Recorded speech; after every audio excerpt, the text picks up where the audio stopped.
All right, let me scroll up to the top of this. Welcome everybody back to the first, well, not the first episode, but another episode of Notes from the Aleph. Aleph is a high point from which all things are visible, and from our vantage point, we'll be looking at tabletop role-playing games, their design, and the theory behind those designs. Around here, our motto is to be fair, build up, and have fun. I'm your host, GriffinVarro, joined by our editor, Theta, our local designer, Norman Rafferty, and our good friends and GMs, RedRabbit, and Lessons Learned. When it comes to tabletop role-playing games, I have 15 years of experience running, playing, and frequently fixing problematic rules at the table. Pronouns are he, him, they, them. Lessons, why don't you go next? Yes, I run a game every Sunday here on Raptor's channel, 6 o'clock AST, 7 o'clock AST. I'm also a streamer, which I'm currently streaming Dragon Age Origins over my channel, Lessons Learned 1. The 1 is important. And, of course, I am a writer over at Amazon.com with Knights and Stars, a short collection of flash fiction, speculative fiction. My pronouns are he, him. All right, you're up next. Hi, RedRabbit here, also he, him. I run our Wednesday Ironclaw game here on the channel. I'm a guy who likes role-playing games, experimenting with weird ones. I consider myself a student of narrative design and of game design. And last but not least, Rafferty. Hello, world. I'm Norman Rafferty, he, him. I work for Sanguine Games. We're the triple aces of crowdfunding, and we've published dozens of books. So we're pretty kind of psyched about it. But really, I just hate fun. Of course, and speaking about fun today, I got some questions. Has your group ever stopped and talked down some monsters and letting them pass by without a fight? Perhaps you negotiated a deal or two. Maybe you investigated a mystery, researched some local history, or even seduced the dragon. When it comes to tabletop role-playing games, you can do a lot of things. Not everything, a lot of things. But as we've talked about here in the past, a lot of RPGs have a bias towards fighting and combat. The hobby evolved out of tabletop war games and has stayed very adjacent to that space. So today we'll be covering all the ways your game isn't a tabletop war game and all the things you can do other than start a fight. So, let's go ahead and kick it off. Rafferty, what do you got to say? You want me to go first? I always loved having you go first because I need to emphasize there was a huge paradigm shift because in the 70s and the 80s, Dungeons and Dragons, everyone was making their own version of that. Judges Guild had their own weird version of it. Then you had Rollmaster evolved out of a bunch of house rules. And for a while, everyone was trying to do mostly kind of the weird Dungeons and Dragons fantasy stuff, except for Traveller, which was a sci-fi game. But then Traveller had this weird thing going on where you were all ex-military. Like the character classes in the game were ex-Navy, ex-Scout, ex-Marine, and one of our favorites, ex-Other. I'm not making this up.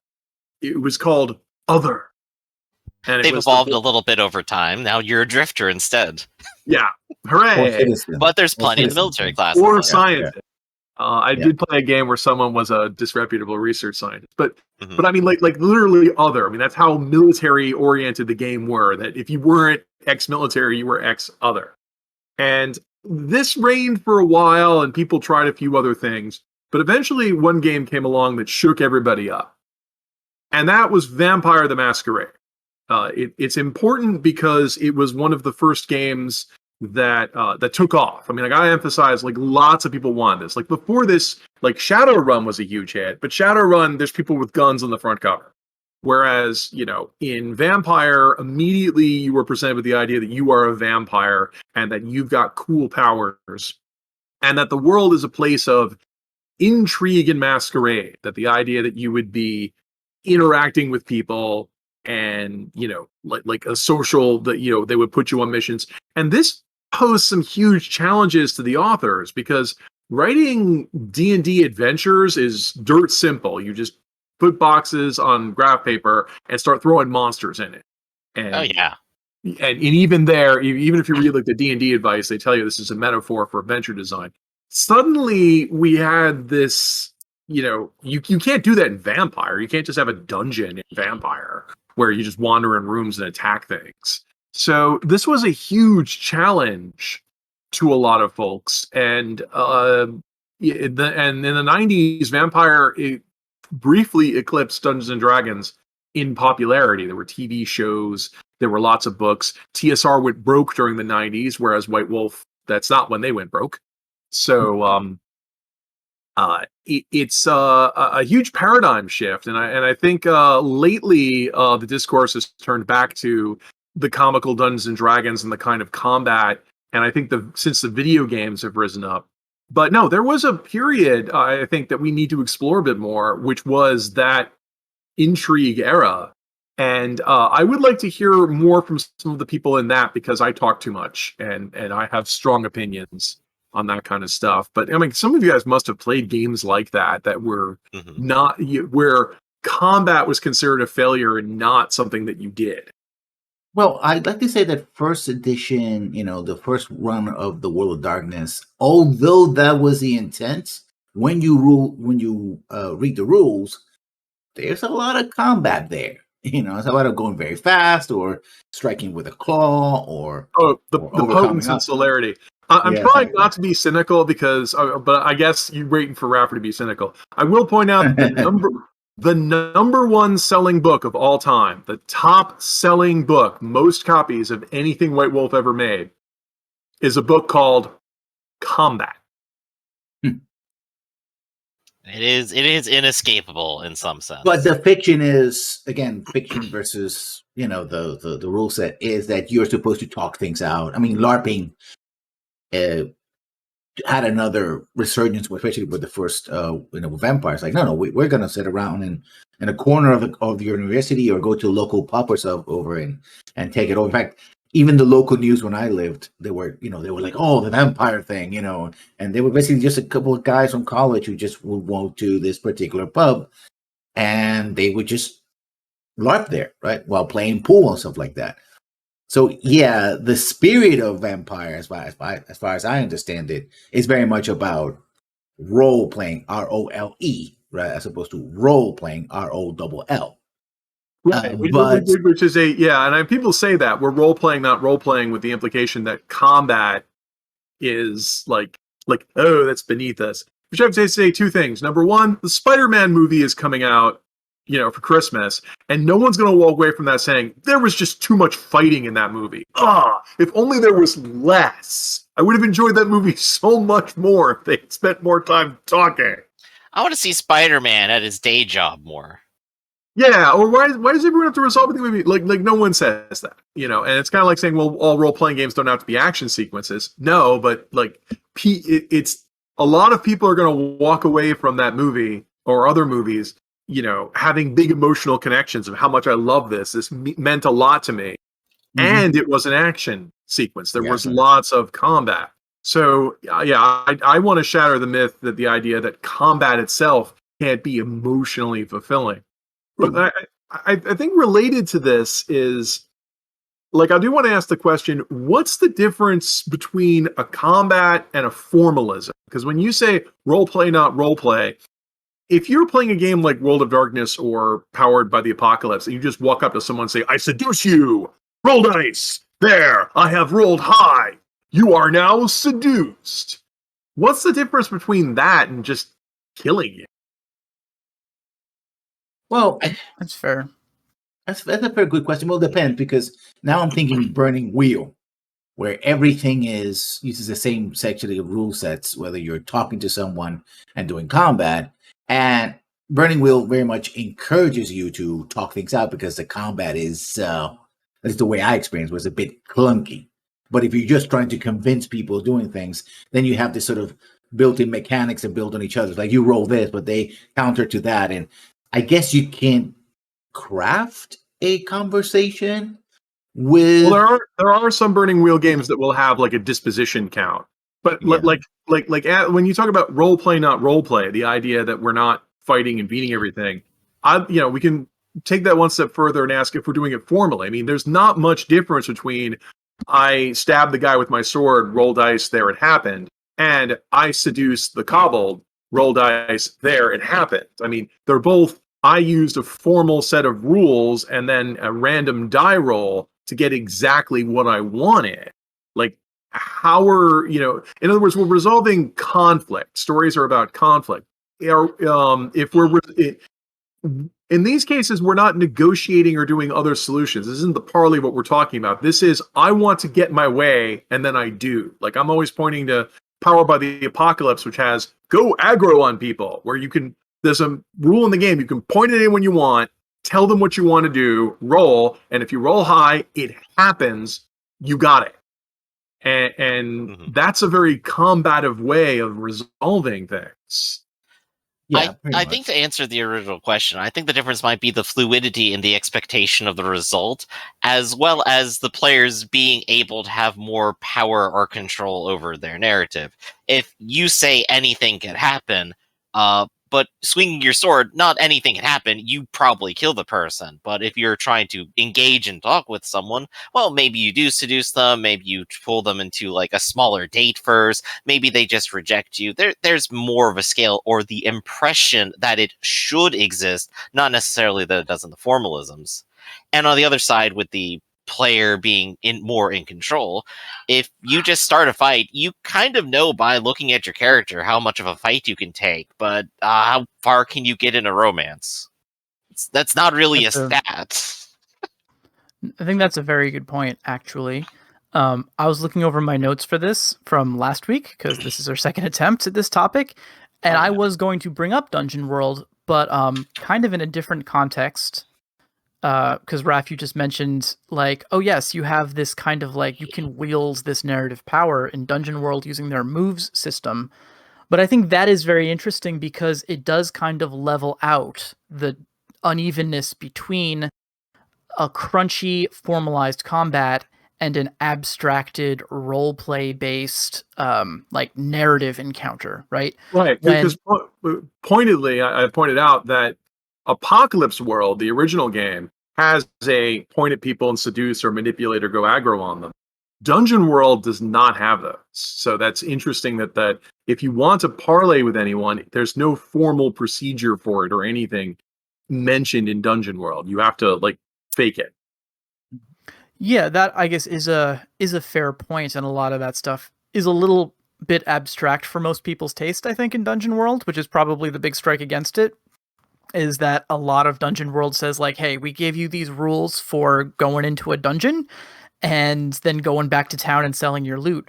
But outside of that, everything is handled with these very abstracted, like, figure out one of your ability scores and roll a die and see what happens. Well, it's got a problem that I've been addressing when I talk about exceptionalism versus simulationism. Dungeon World's a very exceptionalist game because you do write down other people's opinions of you, the other party members. Your relationship is only tracked with other people, other players. The rest of the world is some kind of nebulous thing, which is a little weird when like that's one of the weird things about Apocalypse World. You'd think you'd be tracking the opinions, say like you do in Blades in the Dark, where you're tracking the opinions of the different factions in the world and what they think of you, because like, what do the police think of you? What does this gang think of you? What do the other gangs think of you? You think you might be tracking that sort of thing, but that's one of the criticisms I've had about games like even World of Darkness, which was that we seem so obsessed with only us that we don't treat the rest of the world as willful entities with their own needs and desires. And that's what I. Sorry, go ahead. No, I was going to go off on another thing. So you go ahead, Lessons. Yeah, that's what I call the phenomenon of being in the world but not part of it, right?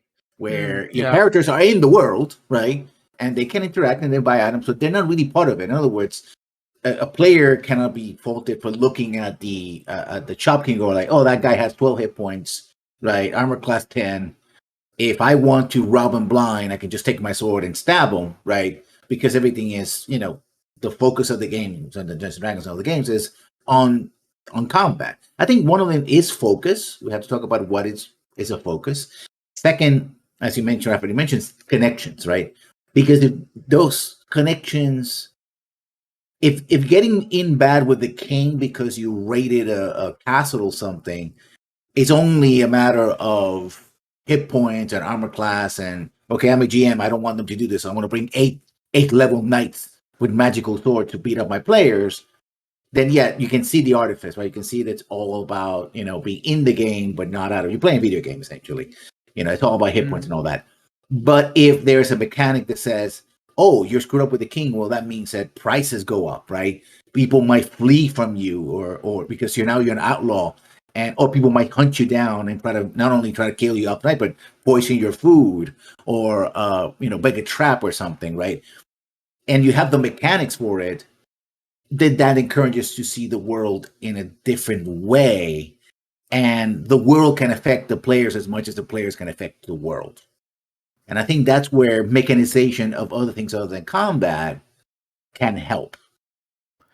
Yeah, and again, I'm going to bring up Dungeon World and I guess Vampire does this in some clever ways too. I don't think there's a good game to point to that does what you're saying, lessons to the degree that I think we would like to see, because I think that would be very cool, right? A game that uses a lot of its rule set to mechanize these, systems of environment and of other people and societies and things. In Dungeon World, there is an interesting system that I never got to play with, but I thought it was cool, of basically creating these abstracted villages and assigning values or tags to them that would update dynamically between sessions. It was like there is a whole step to that game of like the GM's turn or the reaction between sessions where you can change the game state, and all of these tags come with their own things. I think you're talking about the fronts, right? Fronts is part of it. That's specifically like the evil forces that are changing things in the landscape, or like your villainous forces. And that's another good example of this. No, this is a weird rule that I read in the book. I've never heard anyone reference it.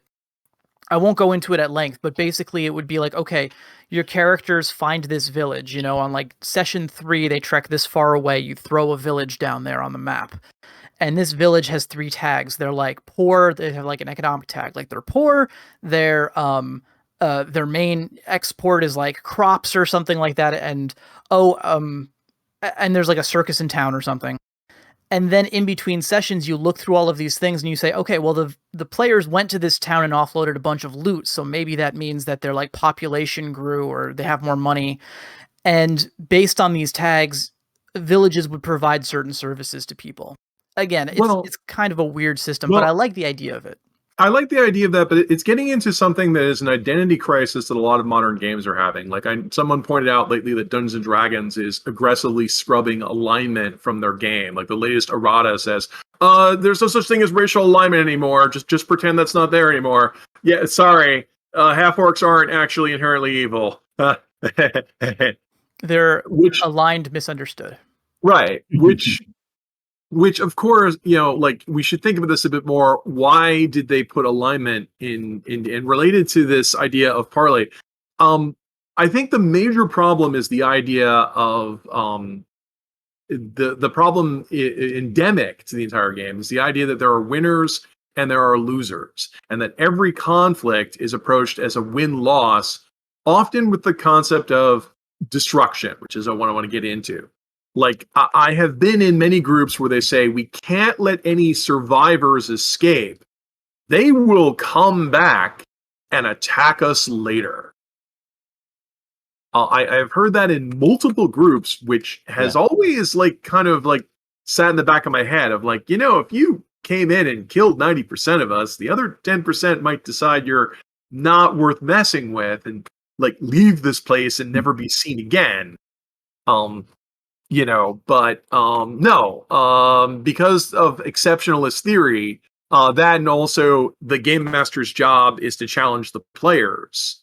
Some players or some games just get the idea that everything you meet must be genocided, it must be destroyed, which is why you saw in a lot of games they had that. Vampire sort of has that problem where in Vampire, only other vampires are worthy of your intrigue. In almost every vampire game I've played in, and some of you, I know some of you in the comments will say like this, but it was like the Masquerade was absolute, and if people weren't part of it, they were beneath notice. They always caved to your demands. You could just take their blood whenever you wanted, etc. And I think what we're talking about here, we're not just murder, not just killing everyone you meet, but the idea of a conflict that is resolved without destroying somebody or something. Like the idea that we might come to terms with someone else we might engage in conflict and walk away from it without destroying the other party. I think that's what I really want to emphasize. Like you don't see that much. Yeah, right. And this is the action scene, which you've mentioned before, where there's things happening, but not necessarily a fight to the death.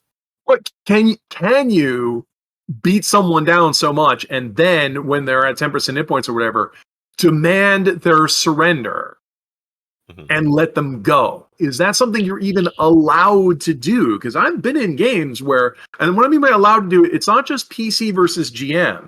If I demand the NPC surrender, and the 5 other player characters, one of them jumps on him and kills him anyway, I'm not allowed to demand surrender because my other people in my party will just kill him. Yeah. Yeah, but again, it's that goes into a couple of things. It's how you, not only the rules themselves, but how you teach the game, right? Because if your teaching of the game doesn't include the fact that, oh, by the way, GM, it's okay to, players will accept surrender. It reminds me of one of those side notes that when you're playing Skyrim, like they say, you can surrender to the guards if you lay down your weapons, but they may not accept your surrender, right?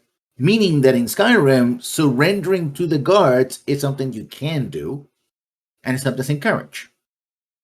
Versus, always either fighting to death and just depopulating the city temporarily, because unless the stable NPC, the guards are always going to be coming back again, at least. Every other NPC will die, right? But if you, for example, in your GM book, say, by the way, your goal is to defeat the enemy, and defeating the enemy could be meaning killing them, converting them to your cause, having laid down the weapons, or having convinced them to do something completely different. Now you're redefining what victory and defeat is. You can still have that, but it doesn't necessarily have to be, I run you through your sword or blast you with a fireball or drop a nuke from orbit. Yeah, I think I would agree with that. My thesis would be that you need an objective, not a no-holds-bar battle.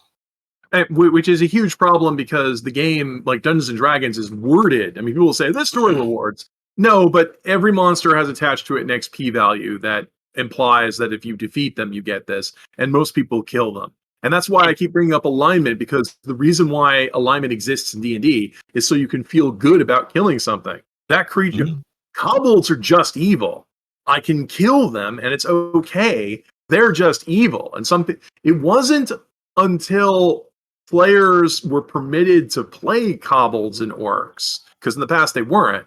Now that they're players, suddenly people are questioning, well, I don't want to be a kobold, but also be labeled that it's okay to kill me because I'm evil. Like that's a terrible idea. And to me, it's a little strange of, why was it just now that they're player characters? Like suddenly now that you could be one, you care if these things can be killed or not. That's having a slow evolution, because I do remember actually owning a book all the way back in Advanced Dungeons Edition, 2nd edition. And there was also rules here and there in Dragon in the magazine. Oh, you can play Minotaur, you can play, but they were there in the background. But in 2nd edition was the first time you could actually play a monster, even though they still were much like, oh, if you play this character is always going to be an assassin. And in fact, the most powerful assassin in 2nd edition was a kobold, because kobolds had the ability of being ignored by everybody. And if you give them the assassin trait, they will like 7 times damage, something like that. So and that's getting into it. Like that gets into a whole nother issue of true.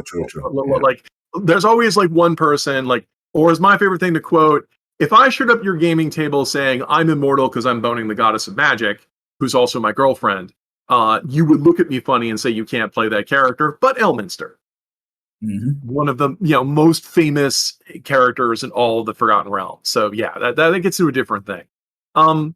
It's this othering, I think, of the world. But I guess I should interject one other random thing. I just saw this. This came up on Twitter today, where someone was complaining like, hey, what do you do if your players like lose a fight? Because I thought that was funny, where they said like, wait, you were the adventure, the way it's written, you're supposed to win this fight. And, and you guys lost. And that gets into a larger issue that I've been complaining about, which is, well, if they're not supposed to lose, why did you roll dice? I mean, you roll dice, rolling dice means you can lose. because that's why you roll dice. If you couldn't lose and I was rolling dice, you're wasting my time, right? Yeah, the scripted thing. And of course, like if all of your party dies doing something, you always have the answer of, well, I guess the game is over, but nobody's happy with that because they wanted to play. Well, because no one surrenders, because players don't surrender, because because conflicts in the game are often worded, as I mentioned, destructively. The idea that, it's an easy conflict to understand. I don't want to die and you want to kill me. There's a conflict. And so, and this can be very liberating to players when they play the game of, I had a hard week at school or work and it sucked. So here I am, it's so cathartic to engage in victory over other things. I think today what we're complaining about is what if that's the only choice? I mean, if I wanted to just kill things, the video games are way better at it. Yeah. Than your board game is. I mean, Final Fantasy 14 is right there. And that personally, I would think a moderated game with humans behind it, we could be doing some other more nuanced thing. But I mean, is that true? Do people play the games for catharsis and jocularity? I mean, yeah, among other things. I think the sense of victory is very important. And again, it depends on how you frame victory and defeat, and you frame the stakes, right? Because you have games like in Paranoia, we'll bring in Paranoia, you have other tasks, right? They're really where you want to survive, but because everybody's your enemy, the other players can be your enemies, the computer is your friend, remember, friend is the computer, so always your friend. Friend computer is always there, and if the friend computer is not your friend, you're a traitor. Well, see, I'm gonna be dark here. Paranoia it can be very cathartic, especially if you play it with strangers. Yeah. It's a game where you can be terminated for being treasonous, and by the way, everyone's treasonous. And I really, I'm gonna assert, I don't have any proof of this, that Paranoia grew out of toxic D&D groups, because Paranoia comes out at the same time as Unearthed Arcana First Edition came out, which was the one where you could play evil characters and get bonuses. That had Dark Elves who got free magic resistance. Dark Elves were just better than every other, thing in the game, and they were and they're all evil. And so, and you had people who were backstabbing each other for better items and better stuff, and all evil parties, because you could write down, hey, I'm chaotic evil. The game said I could go ahead and do that. We do have a Paranoia topic later, but I do have a direct comparison too, which fits that exact same also true. Metaphor too. I think, I think the better question is when we talk about other ways to resolve conflict is that, the reason why I brought up the adventure is because the adventure was worded in such a way that the only way to resolve the encounter was through a bloody combat with a winner and a loser.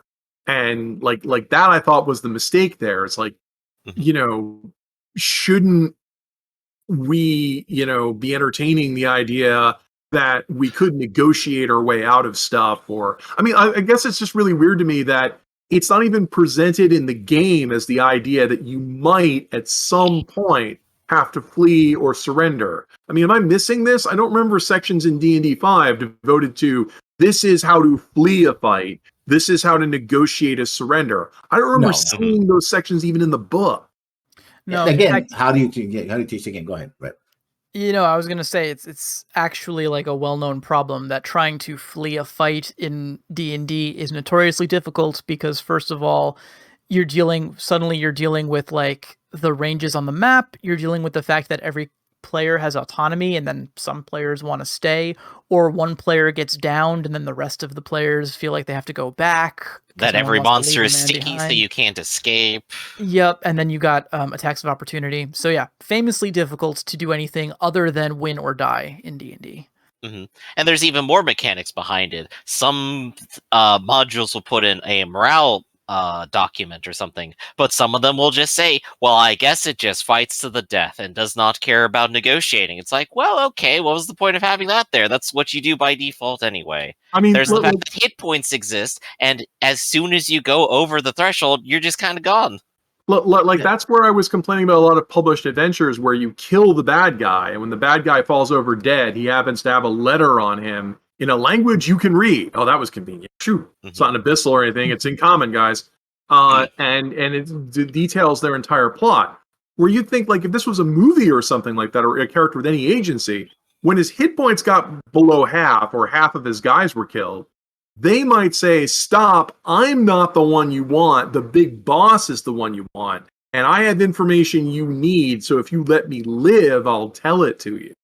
And that would be, like, dramatic. But I know why they don't do that, because, like you said, players have autonomy. Out of the group of 5 people you have, and like this is it's just one to say, "Oh, I kill him anyway." Right, which is why I was against session 0 in that other previous session, because I don't believe in session 0 sets good ground rules. Because if I had a session 0 where I said, "Okay, guys, this is not going to be a death heavy game. I need you." If you want to learn more stuff about the game, you don't want to kill everyone you meet and accept their surrender. I'm not entirely convinced that will stick, because if I later run and have a villain say that, someone's just going to jump up and slit their throat because they're just going to, like, not remember we discussed this during session 0 to set those ground rules, because that's what a game is. It's killing things. I think there's another aspect of this too, because a lot of what we're saying now is laying it at the feet of the players, and how, players, if you got one bloodthirsty player, then you're going to murder a hobo all the way. But right, we can reframe this. Right. We can frame. Sorry. Oh, no. I suddenly got something stuck in my throat. No, that's okay. But what I was going to say is that we lay it at the feet of the players, but also I do think that it is simpler from a game running perspective. A lot of these games make it simpler to run a game that is basically a combat gauntlet versus a game that is more about setting and characters and a reactionary world, a world that changes based on the social dynamics that your players bring to it. And that goes back to what we were saying, where, like, D&D is the template for a lot of the games that we play, but you look at things like Vampire and what a sea change that was at the time, and you look at these games that do try to put more of a narrative focus on it, and I think that they are more difficult to run, especially for new GMs. And I think part of that is because there is not a lot of formalized methodology in a lot of the rule books about how to run games like this, differently from something that is just a combat game and a power fantasy game. Well, let's try to be more progressive. We're students of narrative design and designers. What can we be doing with our games, either the way we run them or the way we design them, to encourage players to try something else other than freaking murder? I already said this rule, and I love this rule, which is, and we talked about it, I mentioned as well, shift from a XP system, right? Kill monster, get XP, to a goal-oriented system. You can still get rewards, whether it's levels or skill points or whatever, but you frame it in such a way as, like, guys, what you want to do is achieve a goal. And you write it in explanation, like, goal can be, like I just said earlier, goal defeat, for example. We're talking about, you have to defeat this dragon. Okay, how are the ways you defeat it? As a writer of a designer, like, you could ask for its surrender. You can try to turn him into an ally. You can kill it if it doesn't give you an option, right? Etc. Right? Killing might be an option, but you might say, well, what happens if, if I were having writing a set, I'm one-to-one with a GM, if the GM goes like, well, what happens if I kill dragon? Well, you might have a power vacuum. Does your players want to live in a power vacuum where other monsters can come jump in and take over where the dragon is? I love the way you're going here, because I have run games in the past where killing is emphatically not the solution to your problem. Like, this gets into what I talked about when, how to fight Superman or whatever. It's like the idea that if you were a villain or something like that, and you had a bunch of heroes you were worried about, you can't plan of, well, I'll just kill the heroes. What if the heroes are too dangerous or overpowering in such a way that you can't? And also, most villains probably have some objective other than kill everyone. I mean, once again, our complaint with D&D is evil. It's like most villains have a goal of something they want to do that, might not just be cartoon supervillain. And but you can run into a huge problem, I've discovered, that when I run a game where murder is not in your best interests, that you can confuse players who have been convinced that murder is what we do. I think the huge demonstration of this are games like Shadowrun, where it's kind of like if there was someone out there who had information you needed or secrets you needed or something like that, you might have to tail them or stalk them or learn more information about them or get in their confidence or somehow interact with other people in such a way that wasn't killing them. Because if you just kill them or even worse, tip them off, running in the shadows, that Shadowrun thing, you might ruin the whole thing. But we don't see a lot of that. I mean, a huge complaint I had about Dungeons and Dragons was in Dragon Heist or some of the Eberron adventures of you don't have to tail anybody. If you wait long enough, bad guys just throw themselves at you. And so we need to get away from that and towards how can we emphasize players of a conflict of I don't want to get into a fight because a fight won't get me what I want. Yeah, I think it's a question of game design and how we describe our rules and how not only to the players but the GM. Remember, GM is also a player, different responsibilities, but still a player. How we do adventure design, right? What we reward and what we encourage, right? And sometimes it's going to video games signal posting because sometimes we don't like those signal posts. We don't say, hey, by the way, this is viable, and show not only examples of it, but the kind of rewards, and they don't have to be XP rewards. They're going to be Video games are terrible at it. First of all, everyone says escort quests. Escort quests are the worst thing you could possibly do. That's not killing. But also, like, video games have the advantage they can just tell you failed, which is always hilarious. Yeah. It's like, you failed. Oh, go ahead. By signal post, I mean it's transmission of clear information, right?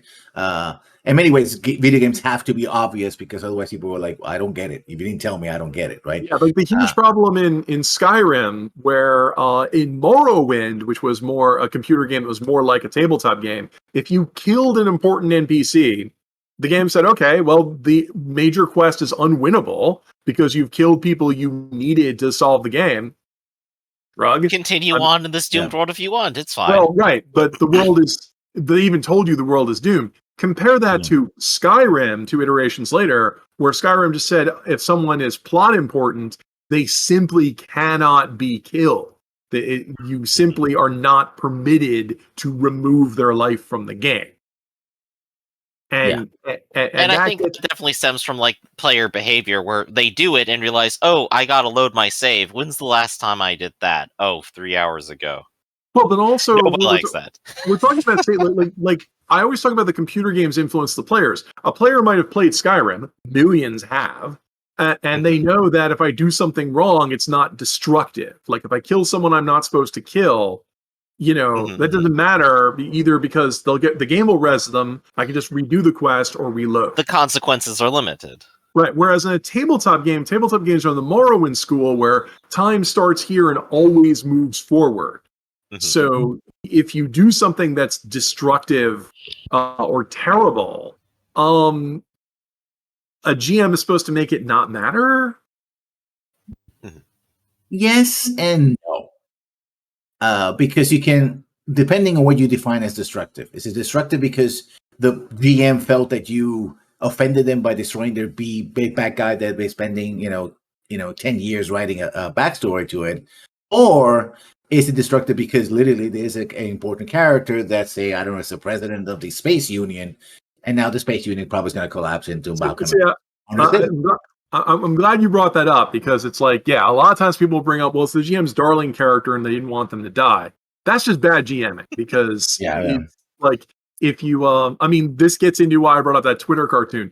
If you have a contest where you roll dice, if dice are being rolled, you have to accept that you can lose because if you're rolling dice and you can't lose, if you roll dice and you win and are told you lose anyway, or if you roll dice and you lose but are told you win anyway, you can't be that obvious with your cheating because you've broken kayfabe with the player. Suddenly they know, oh, wait, this wasn't actually a choice. This was going to happen this way anyway. But, that gets into what I've been calling performative role play of, well, I'll just do what I'm supposed to do, but be entertaining while I do it. But destructive, I mean, doing something, combat would be where you kill something, but destructive would be where I have done something that has ruined something that makes other things impossible and they won't happen. If I kill the Goblin Lord, there's not going to be, any Goblin negotiation or whatever. I've killed it. If I kill Fist and Daedalus, no one's going to be able to ask him how those spells work. He's freaking dead. And that's destruction that has removed that as an option from play. And but then the way you have to teach it is that play the consequences, right? Well, see, this is what I'm getting at, where I think one of the problems what I've just described is a lot of people will take the philosophy they've learned from video games and say nothing should be destructive. Like I can't kill this NPC if they're important to the plot or if it's not time for them to die yet, which is a philosophy, but it does mean that if you do that, you've actually taught your players the opposite, that it's okay to be a murder hobo because I can't kill anybody who's important. Mm-hmm. Yeah. Well, that's what I mean. That's what I mean by the consequences, because if they do manage to kill anybody, if he has hit points and it's on the table, they're going to die. That's right. That's the fast rule. So if you do kill them, which is going to happen. You can always try to kill anyone you meet. Just pull out a sword and start stabbing them. If you weren't supposed to kill them, they won't die. In fact, they probably won't even hate you. Like I've seen some of these adventures where NPCs come by and ask you for help. Well, what if I, burn down your orphanage? Why would you come ask me for help? But then we also talked about the problem where if one person in the party is a murder tourist and no one else is, then, the adventures are written defensively. So that's what I'm really getting at, like what I want to get away from. The adventures are written defensively, that if you're a bunch of murderous assholes, that's okay. The adventure will keep important things from being destroyed, which is where I think what we should be doing is the opposite, where we should be telling the players, if you're going to be assholes, you're going to deal with the consequences of it. And that's not what we're, like that would make people think, maybe I don't want to destroy something because I might need it later. But instead, we're sending the message, feel free to blow everything up that you meet. If it was important, it won't be destroyed. And that's a bad message. Mm-hmm. And I know players that when they actually do murder the people, who are like, well, you broke everything. It's like, but, why? Why is that happening? It's like, well, you committed an act. You were playing the game. You played by the rules. You got that critical. And that's what happens. It's like, but fix it. It's like, oh, I'm going to fix it for you. I'm sorry, I can't do that, because the only way to fix it for you would be to take your agency away and make you, like Rafferty said, make you unable to kill this character in the first place. Well, we're angry old school gamers who hate fun. Like, I know a lot of modern gamers who would just come up with some do-over. It's a fantasy world. They're not really dead. They would just come up with a reason of why it didn't work, or they would just lie about it. And, that's why I feel like a curmudgeon, because I know a lot of groups would just roll with that. They go, oh, he wasn't supposed to die. Oh, that's okay. We'll just roll with it. And once again, I don't necessarily want to tell people they're having bad, wrong fun with that. I'm mentioning that I personally would like to play games where making mature decisions with consequences matter. And by matter, I mean, if I can just do whatever I want and all of my mistakes will always get cleaned up, then what I do doesn't really matter. I'm just being here and being entertaining while this is going on. Like it's the paradox of the Undertale genocide option. Spoilers for Undertale. You can play Undertale where you don't kill anyone, but the game has to give you the option to kill everyone, because if that option didn't exist, your choice of not killing them wouldn't matter. So it's that weird paradox of choice. So, speaking of giving other players choices, though, I'd like to actually go ahead and pose a question, and to sort of set it up. So, if we have our rule book here, we have character creation, where you have all of your combat options. You have a combat chapter, which explains exactly what happens in combat. You have how spells work, which are mostly combat-oriented, and the entire list of it. So, we got 4 chapters in our 10-chapter book that are combat right now. So, my immediate proposition would be, so if we want to encourage players to not view combat and murdering everyone as their only solution, to give them those other solutions, what do those other chapters look like? What are we explaining, and what would we need to put in there? Do we need to put in, like, here's how social cues work and how you should look people in the eye when you talk to them, unlike me? Or what needs to go here to give players something to do? So I will go ahead, Red. No, I keep talking over you, so I apologize. no, that's okay. This is where I do want to put my foot down a little bit, because this is what I'm saying is that I think, again, you can talk a lot about how players like video games, and they'll be totally fine accepting your unkillable NPCs with plot armor and stuff. But for me, I think the formalization has to come from the rules, and I think there needs to be a balance there. Like you said, Griff, Yeah. A majority of these rules are towards combat. Naturally, combat is going to be a very important part of the game because that's where all the rules go. I think, and I don't know what the exact to actually detail this in a way that would be satisfactory would take way too much time away from the podcast and probably not be very interesting. But I think that formalizing rules for non-combat encounters is a good place to start. Lessons pointed out earlier, and I don't really incorporate this into D&D for other reasons, but the idea of making goal-oriented advancement versus experience point killing-oriented advancement is one way to philosophically do this, where you create systems whereby progression of the story and of relationships with characters in the world is how you unlock your cool powers. And maybe then some of those cool powers could be less combat focused and more giving you more agency when dealing with societies with other characters.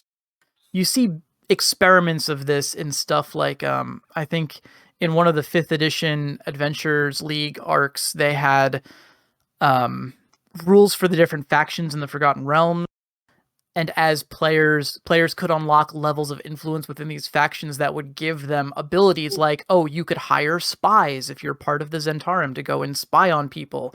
Or, oh, you can get, because you're a member of this holy order, you are given access to high-level miracles at these specific holy centers on the planet. Stuff like that is very interesting, but even just the tip of the iceberg for what these kinds of formalized rules could be, right. I think. I mean, to build on that, like a lot of problems is a lot of games will either have killing XP, the Dungeons and Dragons games have the killing, or they'll have time-based XP, like every time you finish, every other session you level up. Well, that's just time. So it doesn't matter what you're doing as long as you level up, because when games say they have, RPG elements, they usually just mean the longer you play this video game, the more points you get. Or they'll give you points for good role playing, whatever that means. Which brings up one of my favorite jokes. I am role playing. I'm role playing an asshole. I'm really good at it. Yeah, I mean, naturally, I love the goal oriented thing because, well, I've worked on Ironclaw, where in Ironclaw it always says write down your goals. When you accomplish goals, you get points. I mean, we literally had that. And I very much like the idea you put out there too, Red, because so I will go ahead and say one thing that frequently comes up to my mind when, say, popping up with Vampire, because it's the one I love to bring up here, is that you have things like status, where you're supposed to be more important, but what do you really get for being more important? And it's really not very well defined. Like, I think in the strict rules of it, it's you can sometimes ask to borrow a couple of temporary things. And maybe that's not really interesting. Yeah, it's not the kind of power that's... Yeah. Okay, sorry. So, I'm sorry. But having something like where it's like, well, you've reached rank 3 of this, you now have access to these cool things that you can do, or these strict abilities, is interesting. Well, we're just creating new classes here. I think one thing we are forgetting about that looms over this is the idea of the GM as adversary. Like, I think we're seeing a lot of roads these days of people saying the GM is just another player, or the GM is a friend, or no GM at all. But I think we're still seeing some of that in the back of some GM's head of, I need to offer a challenge to the players. And sometimes that translates to, I can't let the players get stuff done without them doing it. So I think there's still some GMs that they might say it this way, but they wouldn't let you hire an NPC to go do something. Like, it might be, the Eastern March is under attack. Well, we're friends with the Bullywug King. We'll ask him to deal with that because we made friends with him earlier and have him resolve it. And some GMs might say, but the text of the adventure says you have to do it. And but I wanted you to go do the thing. Right. I mean, I'm using this as an example. I do have a problem with that because it's one of those things where it can be, and I've seen it easily abused, right?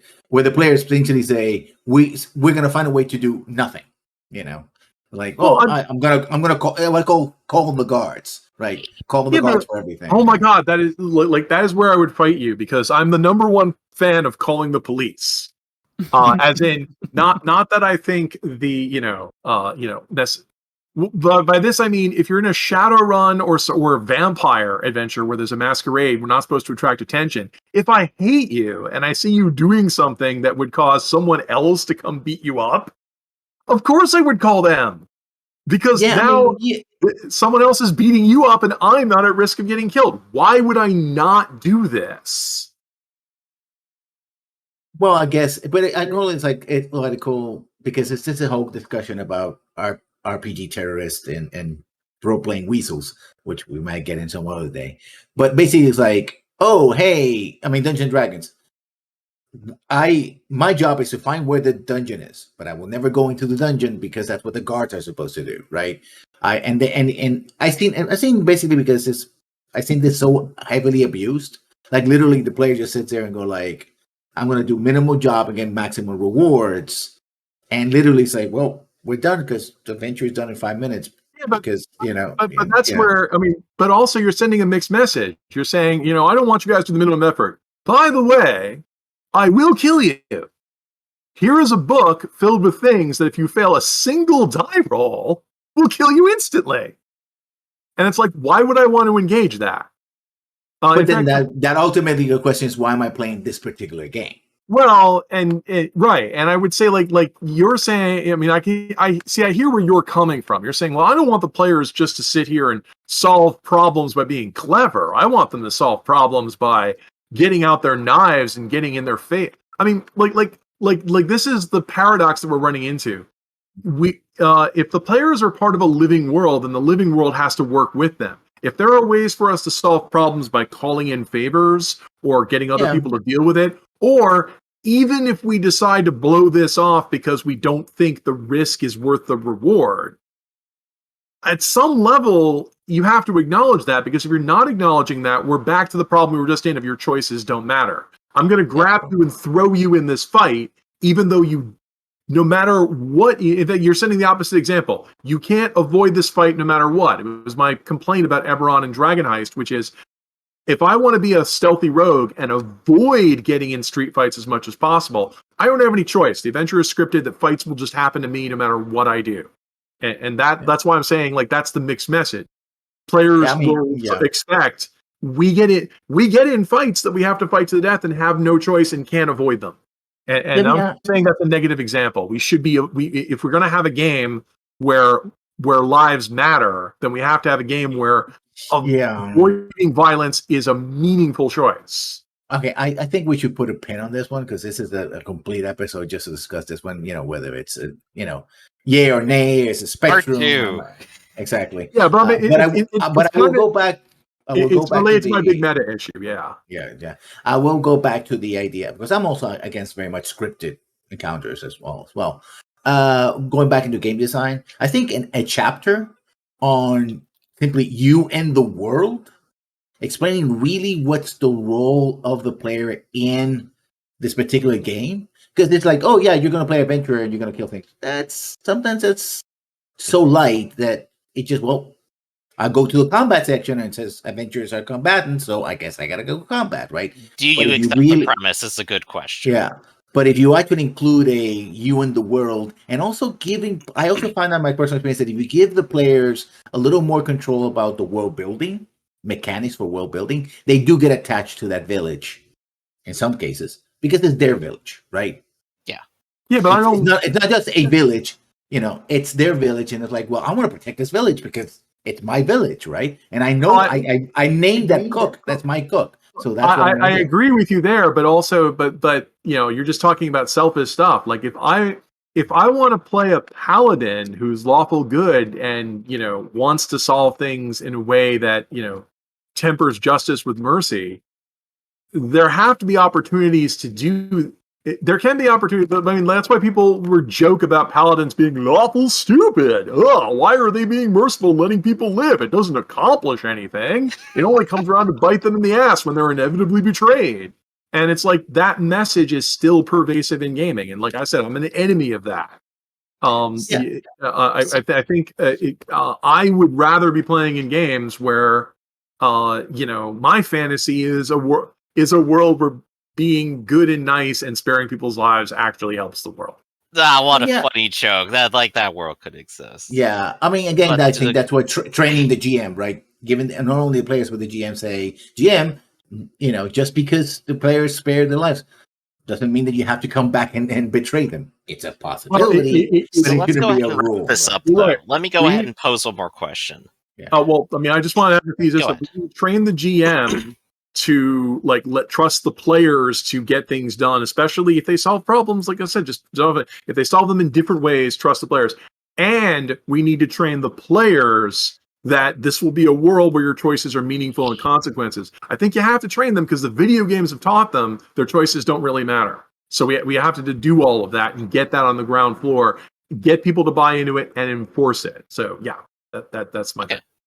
So to go ahead and wrap up, I'll go ahead and pose one more question to everyone, and we'll just go ahead and do a quick little round table with that. And I'm going to ask, give me a verb of something you like to do in games that is not fighting people. What's your favorite thing, lessons? Shopping. Say that again? Shopping. Shopping! Oh, that's a wonderful one. Everyone loves shopping. If you want to elaborate any, or should we just go to...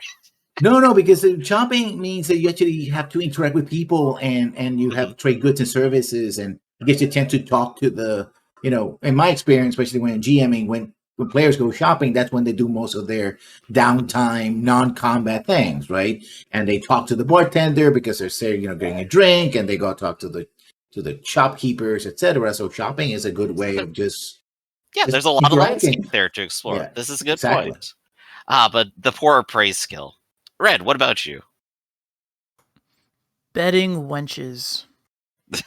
Our master of seduction here. Yeah, no, I'm sorry. No, I was the real answer, I think, for me, and it's cheesy, but I've loved it ever since I started playing role-playing games, and I still would always be game for it, is the undercover at the noble party or the masked ball, because I guess I love the idea of role-playing a role player. Like, it's like the play within a play. The layers of deception. Right. The you're playing a character who's now pretending to be another character. I also like the idea of encounters where there's subterfuge, there's misdirection, there's like information finding, seduction, lying, cheating. It's all good. It's all right there and very dramatic. So what about you, Rafferty? Yeah, I mean, I got to figure out a way to make a verb out of this. I would say my favorite thing to do that never ever happens in gaming is the pick a verb impersonating. Like you said, the idea of infiltrating the nobles, because games don't reward that. Like, I'm always complaining about how we walk in everywhere in our full plate, carrying our staves of wizardry and our glowing weapons of death. We're admitted everywhere. People attack us all the time. There's never any benefit to concealing weapons or not carrying weapons. There's never any benefit to trying to pretend or disguising yourself as something that you're not. Because even if you could by some miracle pull it off and the GM isn't thinking, I can't let him solve this without killing, that would be too easy. There's 4 or 5 other party members in your group who are bored by this. And we can't let this one player hog all the spotlight with this kind of thing. So a fight will break out anyway because everyone's bored.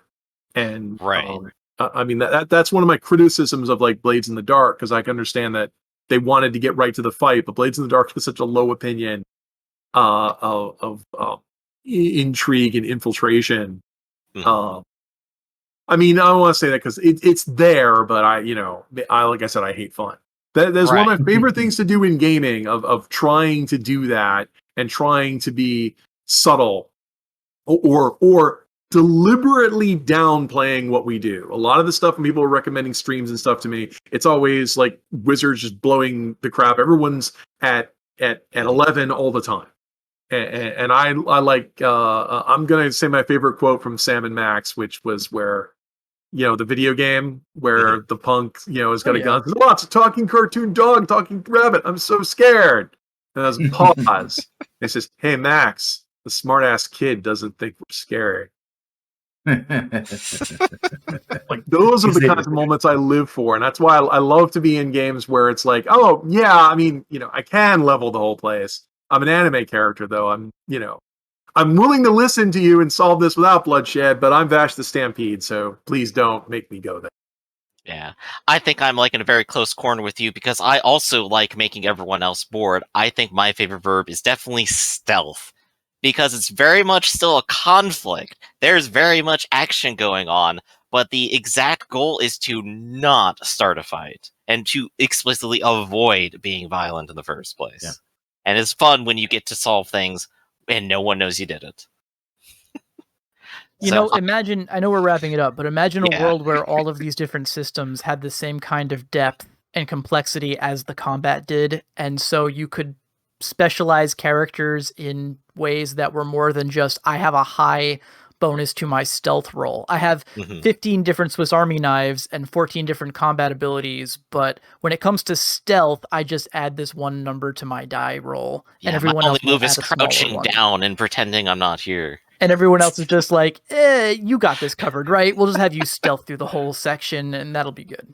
Yeah, I think that'd be cool.